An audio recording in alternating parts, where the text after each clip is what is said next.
Continuação aqui da explicação. Ocorrerão os seguintes eventos: o juízo divino sobre os ímpios, sobre o anticristo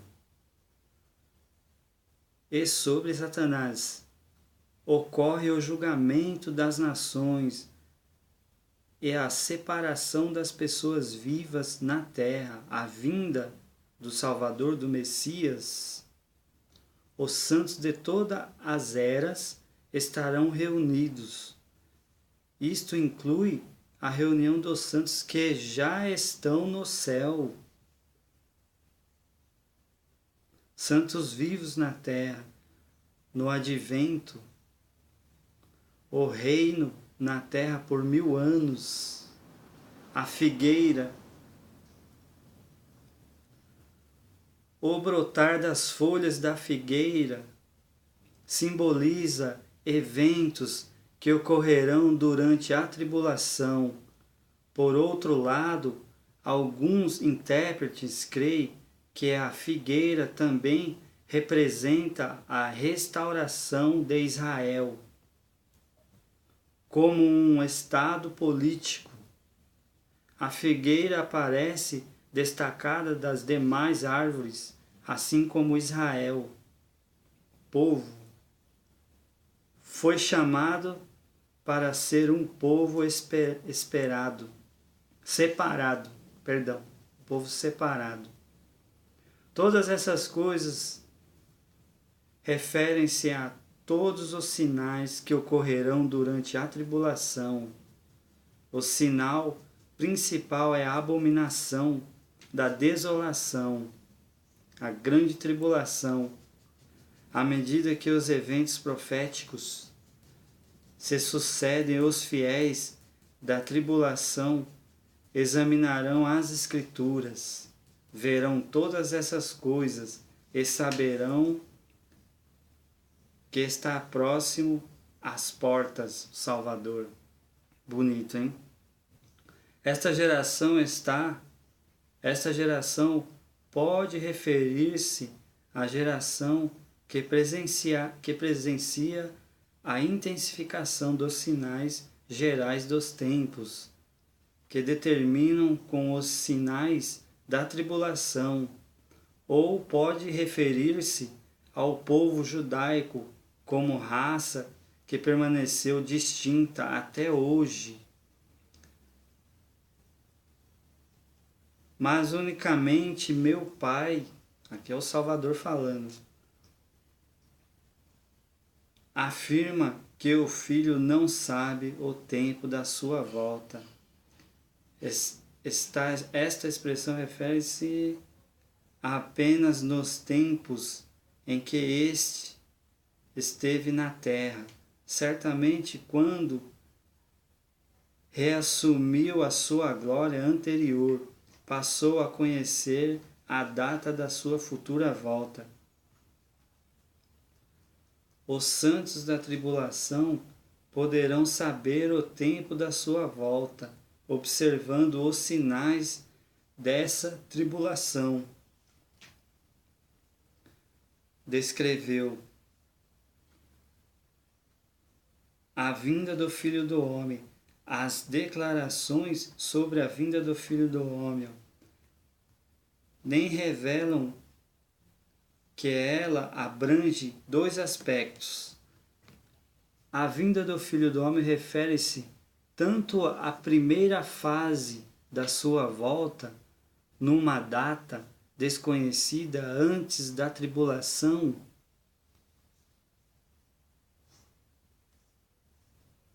para buscar os santos da igreja, o arrebatamento,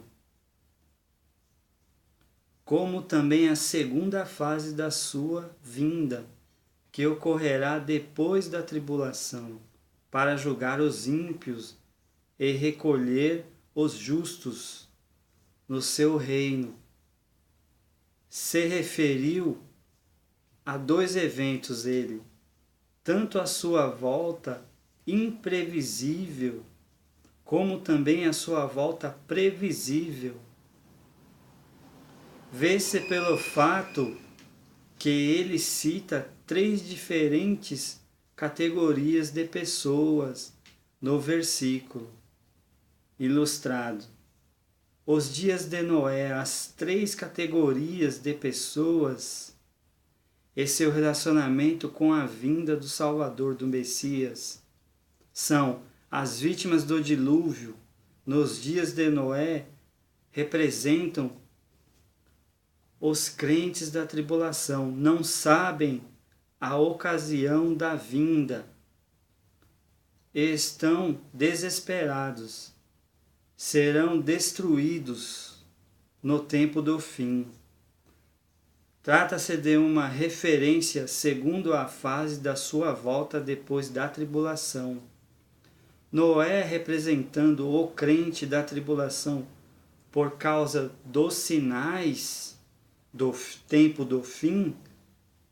Os santos da tribulação sabem quase exatamente o momento da volta do Salvador e estarão preparados e serão salvos à ocasião da volta. Para eles ocorre o tempo previsto. Aqui trata-se da segunda fase da volta, depois da tribulação. Os discípulos, eles representam os crentes dos dias, os crentes da igreja antes da tribulação, que não saberão o tempo da volta para levá-los aos céus, para o Salvador levá-los aos céus. Não haverá sinais específicos precedendo a vinda para buscá-los, pois ele declara que ela ocorrerá inesperadamente. Note que assemelha os discípulos santos da igreja, não com Noé, os crentes da tribulação, mas com o povo do dilúvio, não perceberão. Como não sabeis isto, porque os santos da igreja, em certo sentido, assemelham-se ao povo do dilúvio, eles não saberão o tempo da volta. E semelhantemente serão surpreendidos quando ele vier. Devem, portanto, aplicar toda a diligência a fim de estarem prontos para qualquer momento.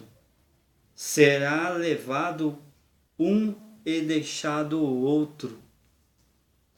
A declaração de que será levado um e deixado o outro precede sua exortação aos santos da igreja. Portanto, a palavra será levada um e deixado o outro. Provavelmente refere-se ao santo da igreja, tirados dentre os ímpios no arrebatamento.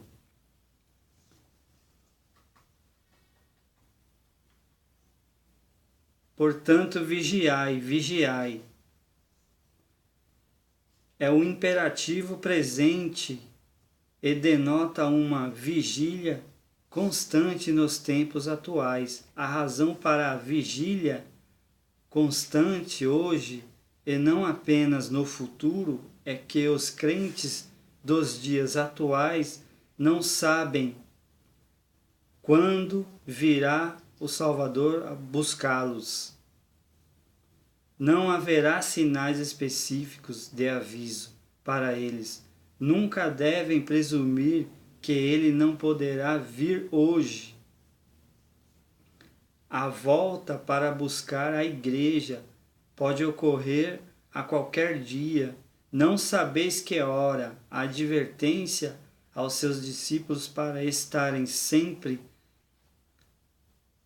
apercebidos para a sua vinda. Por não saberem quando ela se dará, a vinda, cremos ser uma referência à volta, vindo dos céus para tirar do mundo os santos da igreja. O arrebatamento afirma claramente que sua vinda para levar os santos antes da tribulação será numa ocasião inesperada.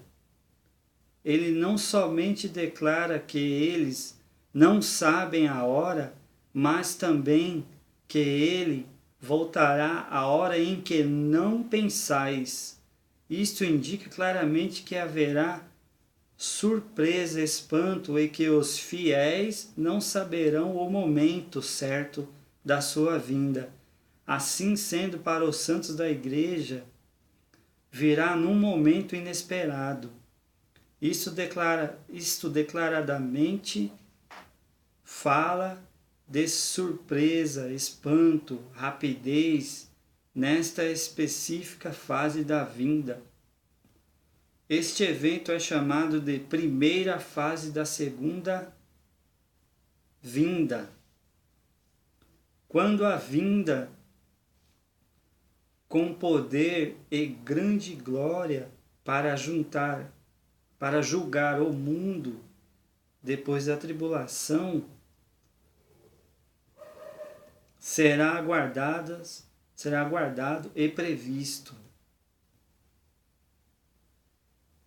o cumprimento dos eventos e sinais durante a tribulação suscitará nos santos a certeza e a expectativa da ocasião da volta do Salvador, ao passo que os santos da Igreja dos dias atuais terão surpresa por ocasião do seu arrebatamento.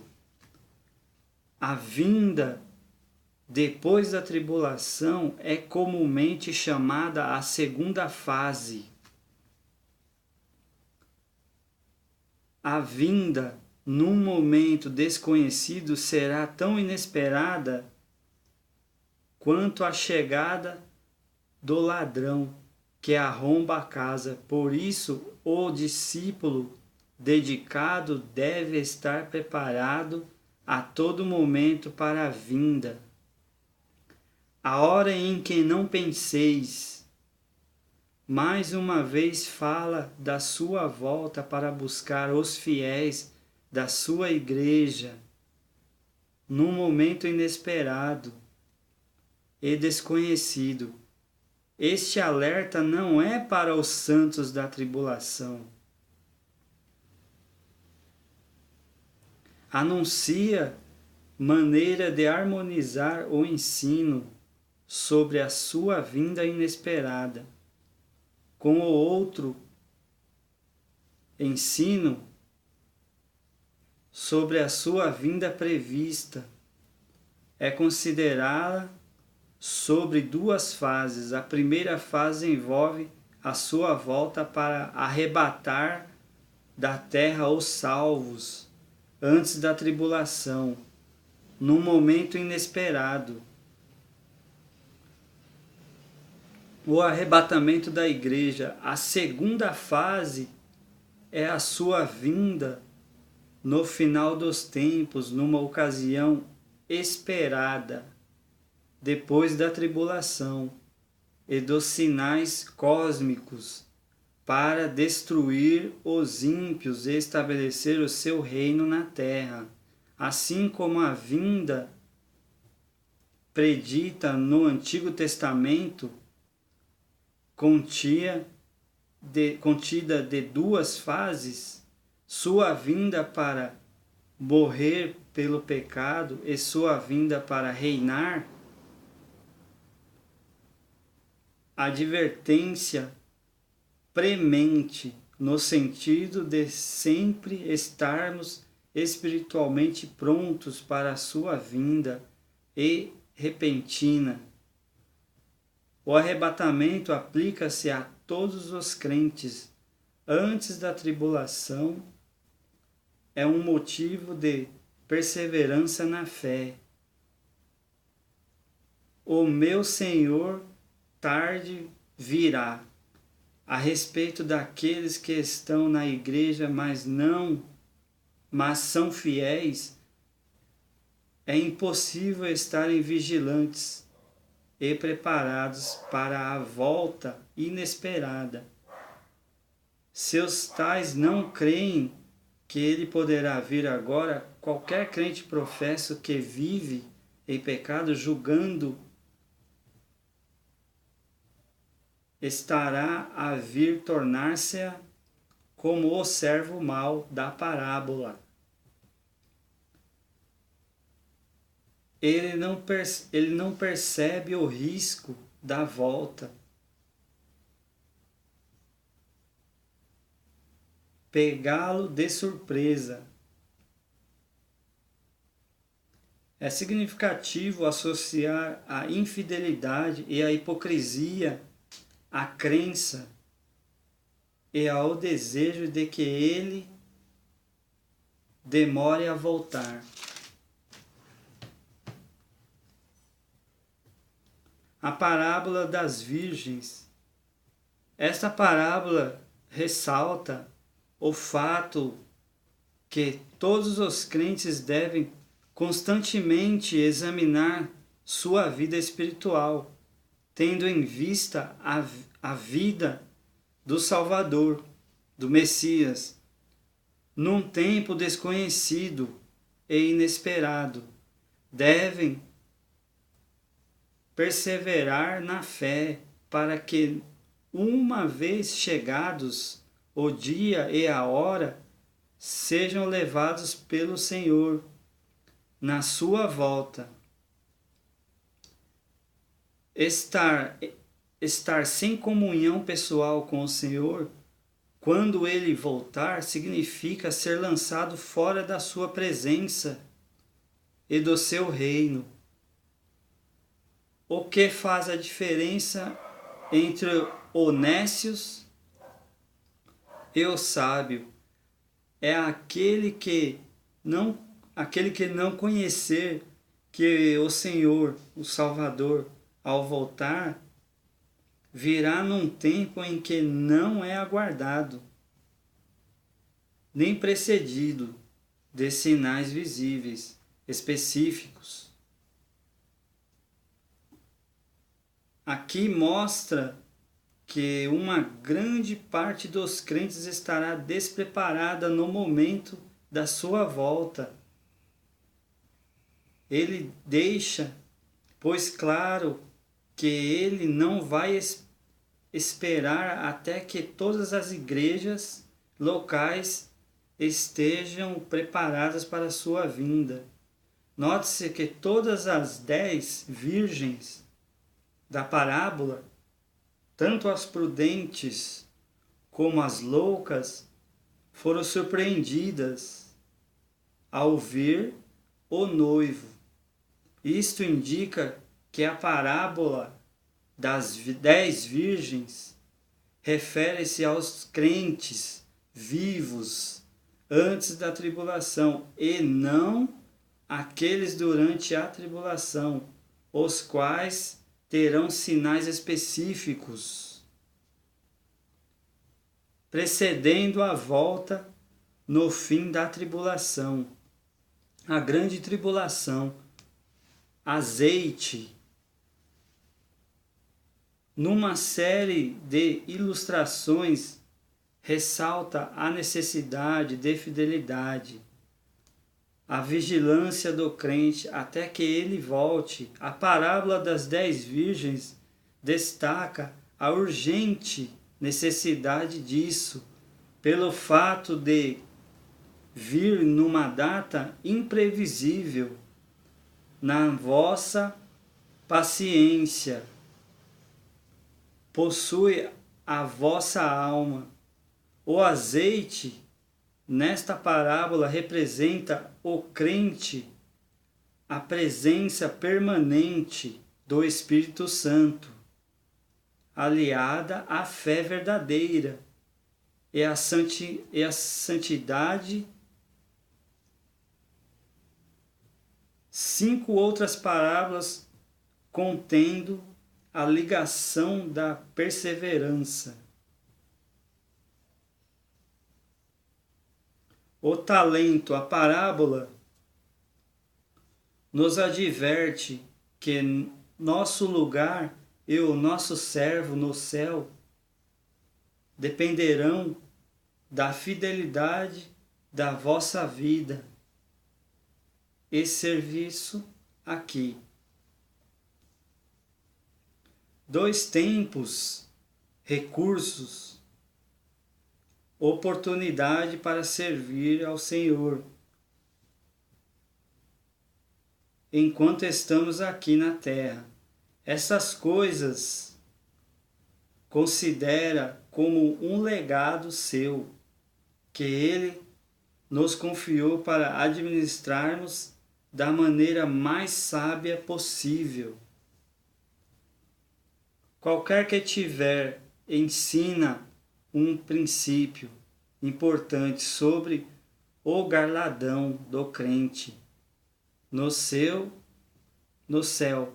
e reino depende da porção daquele reino que ele já possui. Agora sua posição e herança no céu serão proporcional à sua atual dedicação e consagração. Coisas e de seu reino aqui, apartando as ovelhas dos bodes. O julgamento das ovelhas e dos bodes ocorre depois da tribulação e da volta do Messias à terra e antes do início do seu reino terrenal. Na ocasião da vinda dele, os salvos e os perdidos vivem aqui na terra, sobreviventes da tribulação. Ainda estarão todos juntos. Este julgamento efetua a separação entre os ímpios e os justos. Será baseado nos atos de amor e bondade para com aqueles que pertencem ao Salvador e que sofrem por isso. O amor e a compaixão são parte integrante da verdadeira fé e salvação. Os ímpios não terão entrada no reino dos céus, mas irão para o tormento eterno. Os justos herdarão a vida eterna, o reino. O diabo e seus anjos, Satanás, na sua rebelião inicial contra o Criador, sublevou uma terça parte. Deixa eu acender aqui. Sublevou uma terça parte. Alguns desses estarão algemados no inferno. Os demais estarão soltos sobre o domínio e controle de Satanás. Estes são os emissários altamente organizados do diabo e provavelmente equivalem aos demônios referidos na Escritura, na Bíblia.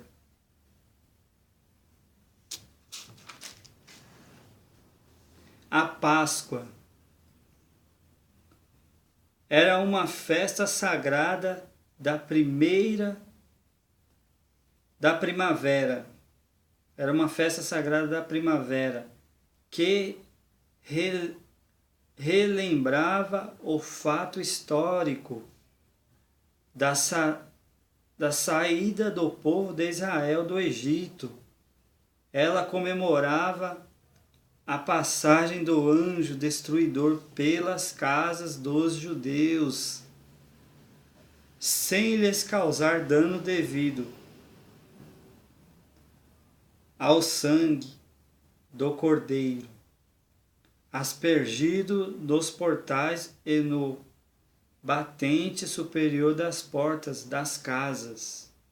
A crucificação do Messias ocorreu no dia da separação da Páscoa, da pregação da Páscoa.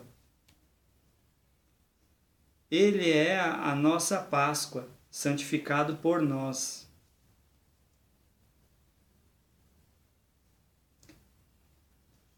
Para a memória sua, o Senhor ordenou que este ato fosse sempre mencionado na pregação do Evangelho, porque ele constitui o maior exemplo de devoção para os seguidores do Messias. Seu ato expressou a sua devoção e seu amor profundo pelo Mestre. A fé consiste primeiramente em servir. Desta passagem aprendemos que o entrável afeto e amor do Messias é o aspecto mais valioso do nosso relacionamento com Ele. Tomai e comei. Vou parar aqui essa parte.